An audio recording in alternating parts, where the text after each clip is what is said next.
नमस्कार मित्रांनो, आपण 2 दिवसापूर्वी जो फेसबुकला मेसेज टाकलेला होता की केदराई माताचे जे धरण आहे, केदराई धरण, त्याची आत्ताची परिस्थिती आणि पूर्वीची परिस्थिती याच्यामध्ये किती बदल झाला. पूर्वी त्या ठिकाणी जी जमीन होती किंवा जे धरण झालं त्याच्या अगोदर काय काय पिकायचं, त्याच्यानंतर केदराई मातेचं जे मंदिर आहे तिथली काही पूर्वीची परिस्थिती कशी होती याबाबत आपण ज्येष्ठ नागरिकांचं जे मनोगत आहे ते घेण्यासाठी, मुलाखत घेण्यासाठी आलो आहे. आपल्याबरोबर आहे आमच्या मळ्यातीलच, गावातीलच ज्येष्ठ नागरिक ज्यांचं वय आत्ता पण म्हणजे 90 वय, आणि इतक्या वयाचे व्यक्ती आपल्या मळ्यामध्ये अजून दुसरे तर कोणी नाही आता सध्या. त्याच्यामुळं आपण त्यांच्यापासूनच सुरुवात करतोय आणि त्यांचा पहिल्यांदा परिचय करून घेऊ. बाबा, काय नाव तुमचं? बाबूराव विकाजी पगार. वय किती आहे आता तुमचं? वय माझं 90 आहे. जन्म तारीख सांगू का? हां, सांगा ना. 4/6/36. 4/6/1936. 4/6/1936चा यांचा जन्म आहे. म्हणजे आपल्या देशाला जे स्वातंत्र्य भेटलं ते बघणारे एक व्यक्तिमत्व आपल्याबरोबर आहे. आणि तुमचं शिक्षण किती झालेलं आहे बाबा? शिक्षण झालेलं दुसरी. इयत्ता 2रीपर्यंत. म्हणजे तेव्हा बघा एवढा काही शिक्षणाचा एवढा हे नव्हता, त्याच्यामुळे शाळा नव्हत्या, ग्रामीण भागामध्ये एवढा स्कोप नव्हता त्यावेळेस.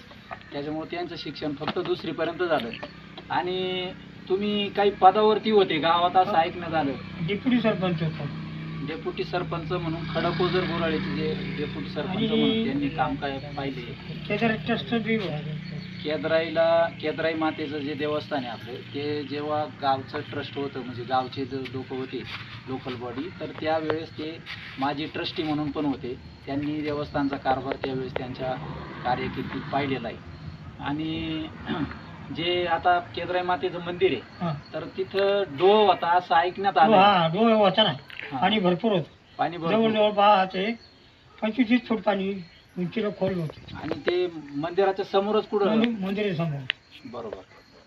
म्हणजे आणि भाविक लोक तिथे जास्त ते करायचे. हां हां हां. आणि त्यावेळेस प्रवास कसा यायचे मग? भाविक कसे यायचे? गाड्या पायी, बैलगाड्या पायी. तेव्हा रस्ते नव्हते, हे बी साधने नव्हती, गाड्या, सायकली. हां हां. आणि ते जे वडाचे झाड आहे मग ते पूर्वीचे का आता लावले? हां हां. पूर्वीचे. काही गेले, काही तुटले, काही राहिले, मोडले हवाने. अच्छा. आणि केदराई मातेला त्यावेळेसही भरपूर भाविक यायचे का? लय भाविक. म्हणजे तुम्हाला जसं आठवतं तसं खूप भाविकांची गर्दी इथे येते. खूप गर्दी. पायी जायचं, पायी जायचं. अच्छा. आणि केदराई मातेचं जे धरण आहे, म्हणजे ते केदराई मातेचं मंदिर असल्यामुळे शेजारी धरण झालं, त्याच्यामुळे केदराई धरणच प्रसिद्ध झालं. चांदवड तालुक्यातलं आपल्यातलं सर्वात मोठं धरण जे प्रसिद्ध आहे ते केदराई धरण. म्हणजे केदराई मातेचंच नाव दिलेलं आहे त्याला, केदराई धरण. आणि ते जे धरण झालं तर त्या धरणाविषयी आम्हाला माहिती सांगा ना. म्हणजे धरणाचे काम कधी झालं असेल एक अंदाजे? 52-53 सुरू झालं. 1952 ते 53 मध्ये या केदराई डॅमचं, केदराई धरणाचं काम सुरू झालं. आणि साधारणतः कधी संपलं असेल ते?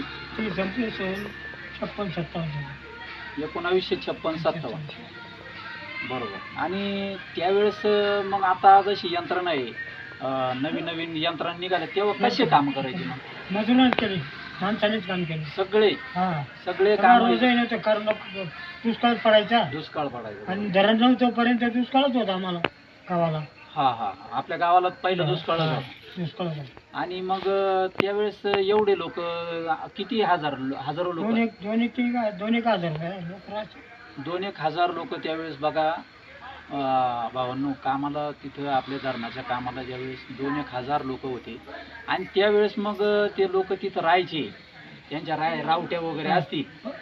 बाजार भरायचा, मग धान्य सर्वच मिळायचं. कुठं ते कुठं भरायचं नेमका? धरणाच्या वरून भरायचा. काही धरणाच्या खाली राहायचं. हा, म्हणजे भाजीपाला, किराणा वगैरे सगळं तिथं मिळायचं. आणि ते दुकानदार मग त्यांना सगळ्या गोष्टी मशीन वरल्या. हा डिझेलवरच्या मशीन बघा, डिझेलवरच्या गिरण्या त्यावेळेस पीठ दळण्यासाठी, धान्य दळण्यासाठी तिथं राहायचे. आणि त्यावेळेस मग बाजार भरायचं म्हणजे आर्थिक उलाढाल ती तर बाजारपेठ एक चांगली होती. म्हणजे एक 5-6 वर्ष जर काम चाललं असेल तर 5-6 वर्ष तिथं लोकांना रोजगार पण मिळाला आणि तिथल्या लोकांना तिथं बाजारपेठ पण एक व्यापाऱ्यांना चांगली तयार झालेली होती. आणि धरणाचं जे काम झालं त्याच्या अगोदरची जी जमीन होती तिथं तर ती म्हणजे सुपीक जमीन होती का म्हणजे अशी बाजरी कोळी द्यायची तिथं काही पाणी हा पाण्याची काय व्यवस्था होती? पाणी होतं काही विहिरी खाल्ल्या हा काही ना तसेच होते काही विहिरी काय खाल्ल्या नाही कारण ऐकतच नव्हते ना. ऐकत म्हणजे त्यावेळेस परिस्थिती नव्हती. आता हे ग्रामीण भागातनं जर बोलणं झालं बाबांचं तर ऐपत नव्हती म्हणजे परिस्थिती नव्हती. त्यावेळेस गरिबी जास्त असल्यामुळं त्यावेळेस ऐपत नव्हती म्हणजे गरिबी जास्त असल्यामुळं ऐपत नव्हती. आणि धरणावर जे मजूर लोक काम करायचे त्यावेळेस त्या माणसांना किती रोज राहायचा? रोज 100च्या आतच. काहीला 10 आणे मिळायचे, काहीला 8 आणे मिळायचे, काहीला रुपये मिळायचे. असं 10 आणे 8 आणे आणि 1 रुपया म्हणजे त्यावेळेस 10 आणे होते. 8 आणे होते पैसे होते. नोटा नव्हत्या जास्त. चिल्लरच होती जास्त. बरोबर. आणि आता धरणाचं काम झालं तर त्याच्यानंतर मग उत्पन्नात कसा बदल झाला? समजा पाणी आल्यामुळं काय झालं आपल्याला? पाणी आल्यापासून देवीच्या कृपेनं चांगलं झालं गावाचं उत्पन्न काढायला लागली. पहिले काहीच नव्हतं. आता आणि 8 आणे रोज काम करायचं. आम्ही स्वतः करेल. आम्ही लई दिवस केले काम. जवळ 52 सालापासून काम करतो. बरोबर. आणि म्हणजे देवीच्या कृपेनं सगळ्यांना ती छत्रछायेखाली चांगलं सगळ्यांना उत्पन्न वाढलं. त्या धरणामुळं सगळ्यांना भगवतीनं चांगलं काम केलं. बरोबर. आणि ते कसं उच्चल पाण्याची परवानगी मग त्याच्यानंतर मिळेल. जवळ 3 वर्षांनी मिळाली. बरोबर. धरण झाल्याच्या नंतर धरण झाल्यावर उच्चल पाण्याची परवानगी मिळाल्या. त्याच्यातून मग थोडंसं पहिल्या सुरुवातीला तर ते डिझेलवरचे मशीन लाईट आता मागून आली. 3-4 वर्षांनी 4-5 वर्षांनी लाईट आली. तोपर्यंत मशीनवर चालू होतं डिझेलवर. आणि पहिले ज्या आपल्या मग धरणाच्या बाजूच्या ज्या विहिरी होत्या तेव्हा मग ते डिझेल मशीन का मोठा पण तुम्हाला आठवतं? मोठा आहे ना.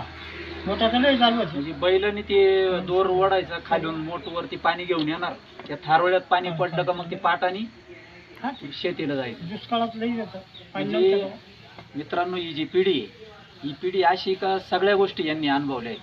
अगदी मोठ पण बघितली त्याच्यानंतर डिझेल मशीन पण बघितली आणि आता आपलं जे तंत्रज्ञान जे पुढे गेलं लाईट आली सौर ऊर्जेचे आता बरेच प्रकल्प सुरू झाले तर यांनी सगळ्या गोष्टी अनुभवलेल्या आहेत.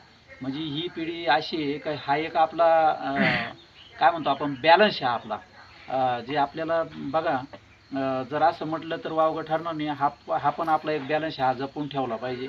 हा जे जुना संस्कृती आहे आपली की जुने लोक आहे जे जुने माणसं आहे प्रौढ व्यक्ती आपल्या भागामध्ये त्यांची आपण भेटीगाठी घेऊन आणि अशा मुलाखती जर घेतल्या तर आपल्या भविष्यामध्ये ज्या आपल्या पुढच्या ज्या पिढ्या आहे त्यांना हे कायमस्वरूपी आठवणीत राहील की केद्राई डॅमच्या अगोदरची परिस्थिती कशी होती आत्ताची परिस्थिती कशी उत्पन्नात किती वाढ झाली. बरोबर. म्हणजे पहिल्यापेक्षा खूप उत्पन्न वाढलं. बरोबर. आता बऱ्याच गोष्टी अशा आहे का म्हणजे वयस्कर जे मंडळी आता तुमच्यासारखी आता तुमचं वय 90च्या आसपास आहे. आता आपल्या मळ्यात किंवा गावामध्ये इकडं आमच्या भागात माझ्या तर आठवणीत तुमच्या वयाचा काही माणूस असेल पण एक थोडंसं लहान असेल. बरोबर. तर असे कोणी असतील तर जेणेकरून आपल्याला अजून माहिती कलेक्ट होईल. आपल्याला इकडून नथू इंगळे बरोबर ना नथू बागुजी इंगळे जे म्हणून आहे ते यांच्या बरोबरचे जमलं तर आपण शक्य झालं तर त्यांची पण मुलाखत घेण्याचा प्रयत्न करू. आणि ही जे पुढच्या पिढ्या आहे या पुढच्या पिढीला आहे की यांचे जे अनुभव आहे ते खूप मोलाचे. आजही काही गोष्टी कुटुंबाला जर विचारायचं झालं तर कुटुंबातला जर विचारायचं झालं तर ते बाबांना विचारतात का बाबा काय केलं पाहिजे. म्हणजे त्यांनी आमच्या ग्रामीण भागामध्ये म्हणतात की जास्त पावसाळी बघितली त्यांचं वय झाल्यामुळे त्यांचे अनुभव जास्त आहे त्याच्यामुळं आपण कायम कुटुंबातले व्यक्ती पण त्यांना विचारित असतात मार्गदर्शन म्हणून. त्याच्यामुळं खूप आनंद वाटला की बऱ्याच प्रेक्षकांना माहिती भेटण्याची गरज होती. आणि हे नक्की सत्य आहे तुम्हाला सांगू सुद्धा मागं पडून पण जर विचारलं ना हां जुनी माणसं तर नाहीच राहिले हां फक्त बाबू वळवे पण तो माझा पडले खाली हां हां म्हणजे अक्षरशः या वयाचे माणसं आता आपल्याकडं खूप कमी बाकी आहे. त्याच्यामुळं त्यांचे खूप अतिशय मोलाची माहिती आपल्याला मिळालेली आणि इथून पुढे आपण अशी माहिती संकलित करण्याचा एक प्रयत्न करू जेणेकरून आपल्याला खूप मोलाची अशी माहिती भेटेल. त्यानंतर त्यांचे खूप आभार मानतो आणि परत आपलं व्हिडिओ पुढचा येतच राहील. आपण यूट्यूब चॅनल पण सुरू केलेलं आहे याच नावाने, तर आपण नक्की त्या यूट्यूब चॅनलला पण अशी माहिती बघत चला. धन्यवाद.